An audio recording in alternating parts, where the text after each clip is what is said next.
What's up, Michigan fans? Welcome back to the Maize and Bluebeard podcast, your daily podcast for all things Michigan football, Michigan basketball, and all Michigan sports.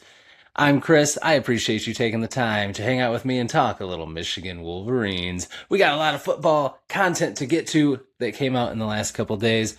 We got a couple of interviews to talk about. Wide receiver, the future stud that we all can't wait to see on the field for Michigan, J.J. Buchanan, sat down with the media, as well as another Utah player, John Henry Daley. You're going to want to hear what he said about his injury update.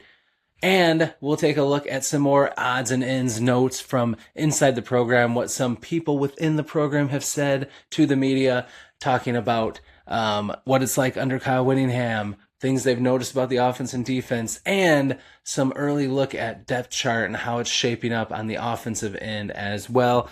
We'll talk about all that, break it down, and more on this episode of the Maize and Bluebeard podcast.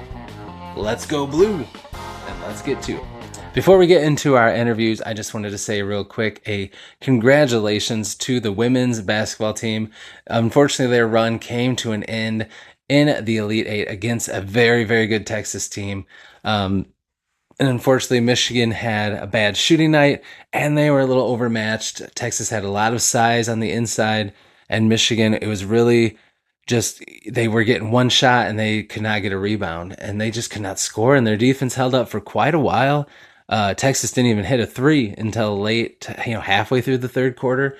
And then their offense just all of a sudden took off. Michigan got wore down, and it became a bloodbath. But early on, they were hanging in there. They just couldn't score, and they held Texas to some scoring droughts. But Michigan just could not score. It was just not their night shooting.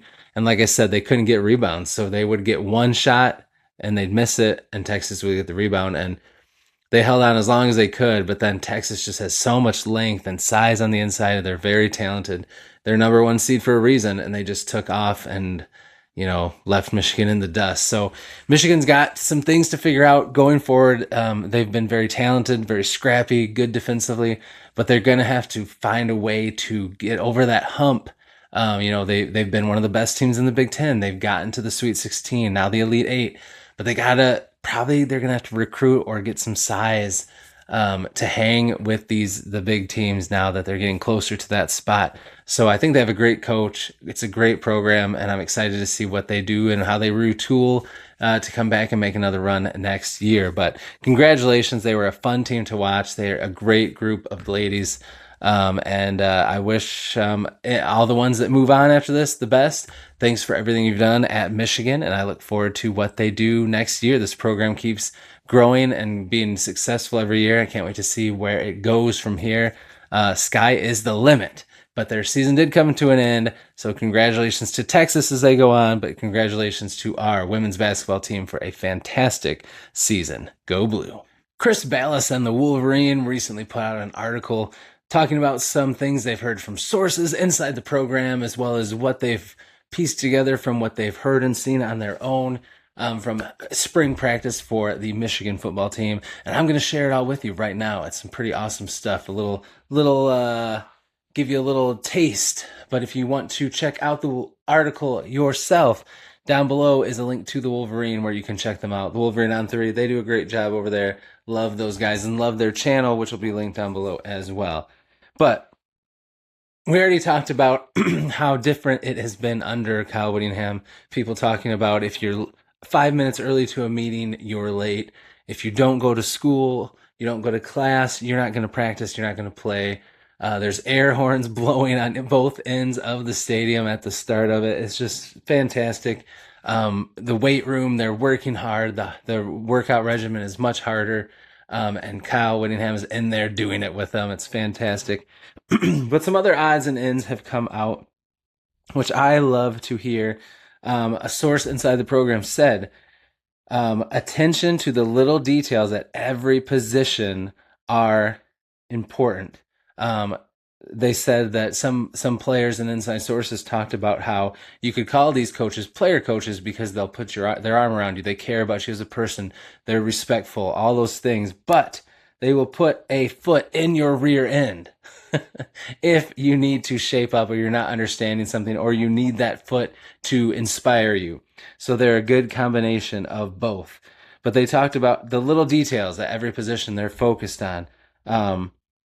They said pad level, hand placement, footwork, all those things in the trenches that have been lacking, they are focused on, and the offensive line is really catching fire and improving because of that attention to detail. But they're doing that across the board, which is exciting to hear.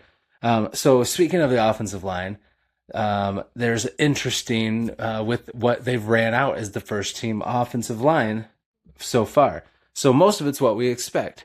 Blake Frazier at left tackle, Andrew Sprague at right tackle, Nathan Afobe at right guard, Jake Guinera at center. But at left guard, Evan Link's been a little banged up. So you think, who would be in there? Maybe it'd be Brady Norton or somebody like that. But no, it is Avery Gotch, which I think is cool because he's a guy that I think is going to be a super sub, a really great backup. So it's cool that he's getting to play a lot with the first team and that they trust him to step in there for Evan Link.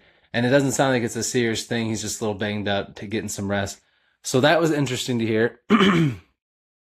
And some of the little things that they said, Jason Beck and Jim Harding, about the offensive line, they said that Afobe has all the tools, but he has to be more consistent. So this is a guy that we really liked when we saw him in bits and pieces under Sherrone Moore, but he never got consistent playing time. So that will probably come, the consistency with consistent playing time. But that's great to hear that he has all the tools and they see that talent. Guinera is looking like a natural at center. They love what they're seeing. They said he's going to be really good, but they want to see him and challenge him to be more vocal as a leader. So I love that. And they said that they've been impressed with Andrew Babaloa, and when he returns fully from injury, there will be a place for him. They just don't know where. So that'll be interesting as well. The second team offensive line behind them so far has been, Brooks Barr at left tackle, Luke Hamilton at left guard, Houston Kahana Torres at center, backup center, which we've talked about, Brady Norton at right guard, and Marky Walbridge, a freshman, at right tackle. And they've also said good things about Ace Hamilton, freshman offensive lineman as well. And I can't wait till Malachi Lee comes in the summer. I think he's going to be a stud down the road as well. So that's cool to hear. And then, of course, quarterback Bryce Underwood, we know. And, of course, they love Tommy Carr. He's done great. They've been really impressed with him all around. He's impressing a lot of people, not just the coaches, but sources inside the program, people that are watching, seeing what's going on. They've impressed with his management and grasp of the offense.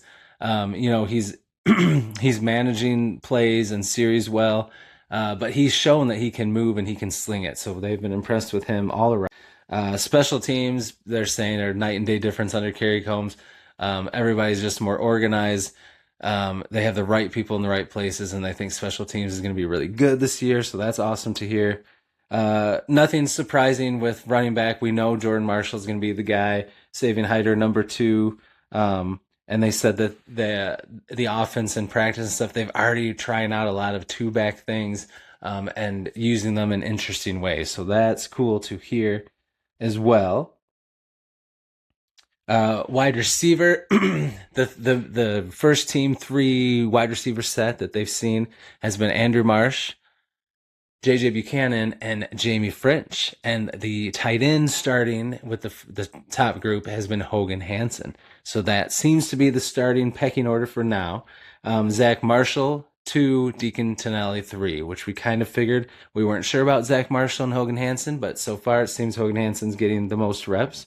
The next set of receivers has been, in order, Celeste Moa, Jamar Browder, and Travis Johnson, who we really are high on them too. So it's amazing to think that those 3 are your next wave of receivers when they would have been way better than anything that you feel like you were trotting out at times under Sherrone Moore, So it's just wild.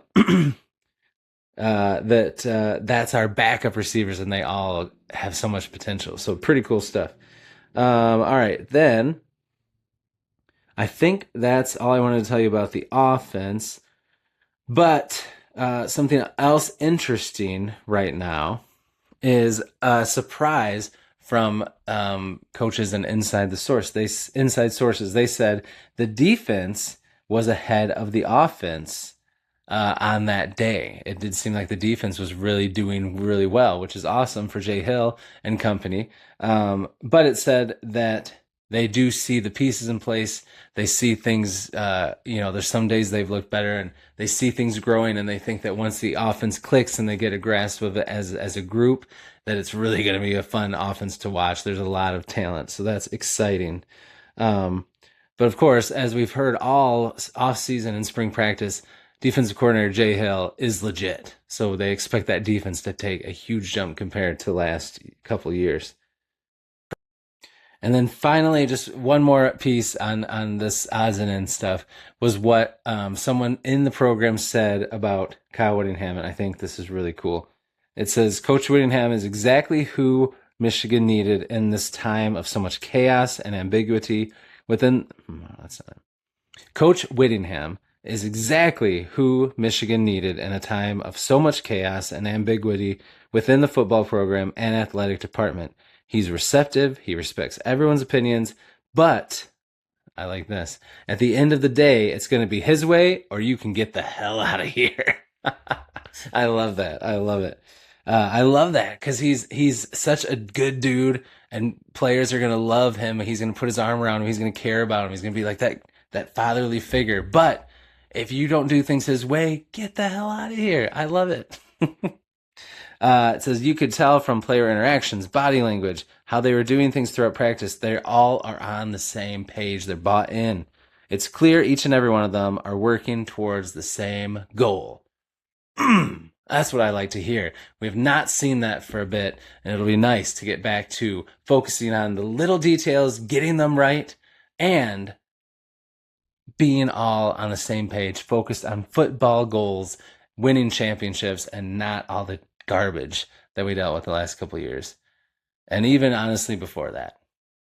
Hail, yeah. Go Blue.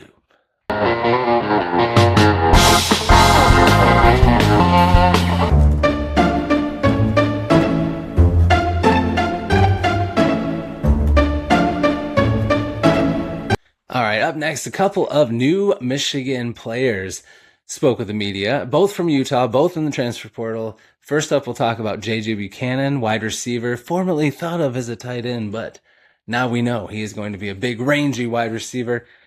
He talked with the media and had some interesting things to say about his thoughts on the offense. He talked at first about how it was a unique situation because he's the only player on the offense that did not have to learn a new system because he was in Jason Beck's system at Utah last year, but he's also the only player that knows the offense but had to change schools. So it's still been an adjustment for him. But because he knows the offense, he's taken a leadership role and he's helping others learn the system, which has been awesome. He said, I'm taking it upon myself to give a little bit of what I know about the offense to the players, to Bryce Underwood, to Andrew Marsh, who he called Drew. That was interesting. I didn't know that was like Andrew Marsh's nickname, Drew. That's kind of cool. Jordan Marshall, all of these guys, the main contributors, just using my knowledge to allow this transition in offense to be as smooth as possible for everybody. And then he talked about why he followed Jason Beck and Kyle Whittingham to Michigan. He said, the belief that not only him, but the entire coaching staff instilled in me from when I first got to college was special. You don't find that a lot of places, and it was something I couldn't give up. When they left, I weighed my options, and I felt like going in the transfer portal was the best decision for me and following my heart. I feel like this is where God has called me to be. I love this guy already. Again, his interview and John Henry Daly's will be linked down below if you want to check it out for yourself. Let's see. Beck has said that his offense is user-friendly, right? We've talked about that before. He said that it's not complicated, but it's complicated for defenses to pick up, but it's not complicated for offensive players to learn, which seems interesting to me. But it's simple but flexible. And Buchanan said that has been appealing to him. He said, first of all, the system he uses, the signaling, I think it's very player-friendly. I did hand signals in high school, so it's something I was used to. They make it super simple. You don't think a lot. A lot of options, a lot of different things you can do with a certain play. I really like how I could be outside, inside, in line from time to time. The diversity that his offense is able to use is appealing to me. Remember, we did a video where we talked about how Jamar Browder talked about how he loved that your job is just to get open. Every play, every receiver, every tight end has different options, different routes they can run, and they get to choose what it is. And Bryce Underwood needs to know that and look for them to be open, which is very interesting to me. That's a lot to remember, but it worked well at Utah, and the players seem to be loving it so far. Then he talked about the other players, and he said, Andrew Marsh, man, he is a heck of a player. He's going to be a dude for sure. Couple years he'll be in the league, NFL, of course. 100%, no doubt. I love playing aside him. I feel like we complement each other really well, and I agree. He said, Bryce Underwood, obviously I heard a lot about him. We were in the same recruiting cycle, best quarterback, best recruit in the country. Everything you need in a quarterback, charisma, build, arm, he has it all. With this new system, with this new belief we've instilled in him, I think he is going to take a huge leap this year. Heck yeah, JJ. I like to hear that. And of course, as I said, he wasn't the only Utah player that spoke to the media. Defensive end / edge, however you want to say it, stud that I can't wait to see play. John Henry Daley, as I said in yesterday's video, PFF ranks the number 4 edge rusher in the country. He had some things to say as well. So, of course, the first thing they asked about was update on his injury.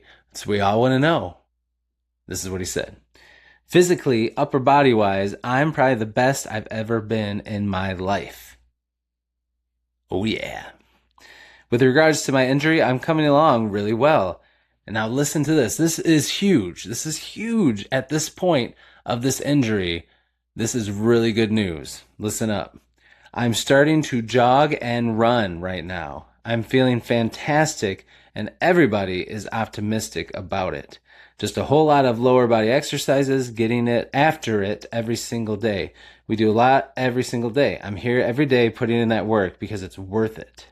His rehab, remember, has come together quickly, and he said in December that he plans to be back and well before the beginning of fall camp so he can play this season from day one. He said, I've already communicated it with Coach Witt. June 1st is when they're expecting me to be full go. Being able to participate in all team activities. It'll be really soon. And for those of you saying, with this kind of injury, there's no way. Now, with this kind of injury, there's no way for you and me, regular, everyday Johnnies and Joes, to do it. No. But Michigan has state-of-the-art medical facility, state-of-the-art trainers, like stuff that we will never have access to. You want an example?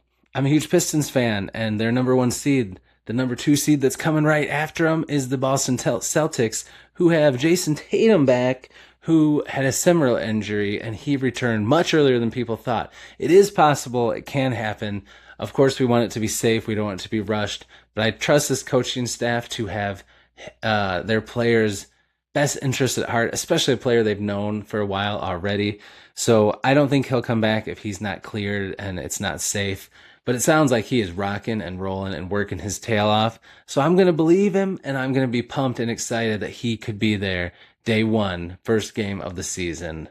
Because if he is, that changes everything with the defensive line concerns. And all of a sudden, it's a strength. So pretty exciting stuff. And he also talked about why he came with Coach Whittingham and some of his staff from Utah.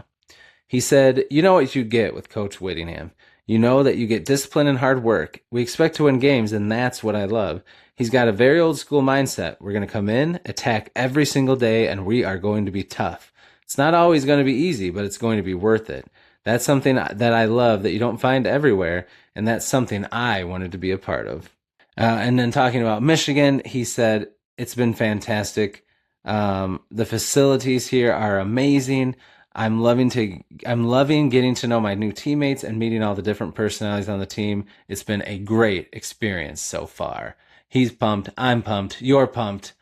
We're all pumped. Go Blue. Now it's time for the results to yesterday's question of the day. Remember, I ask a question today every day, so if you haven't voted on today's yet, head to the community tab after this video and vote.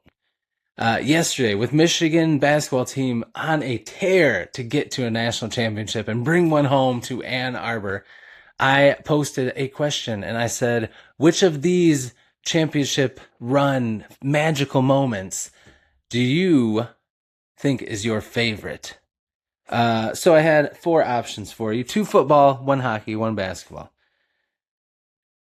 I said the drive in the Rose Bowl against Alabama to force OT, that 4th and 1, the screen pass to Corum.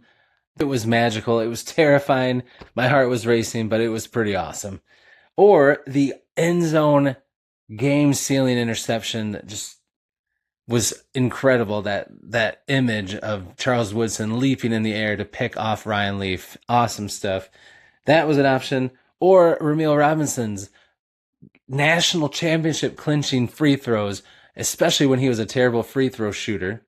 Or the Michigan goal against Minnesota when Michigan won the national championship, and he just picked it up on his stick, wrapped around, and tossed it in there. Which of these was your favorite? Results are in, and here they are.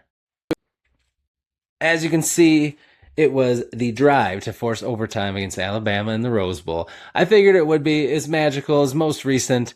And man, we were all hoping and wanting that national championship so badly. So I would agree with that. These were all exciting moments and I remember them all, but that one I would say is my favorite as well. Even though a close second would probably be the Woodson interception, but can't go wrong with that one. What a drive that was. It was pretty awesome. And get back there with Kyle Whittingham. I really do think we will. It may not be this year, but we're going to be happy about this year, and we're going to be very happy because I think we're going to win a ship under Kyle Whittingham. We'll see if it's this year or not, but I think we're going to turn things around quickly, and we're going to be fighting for championships before you know it. Go Blue, baby.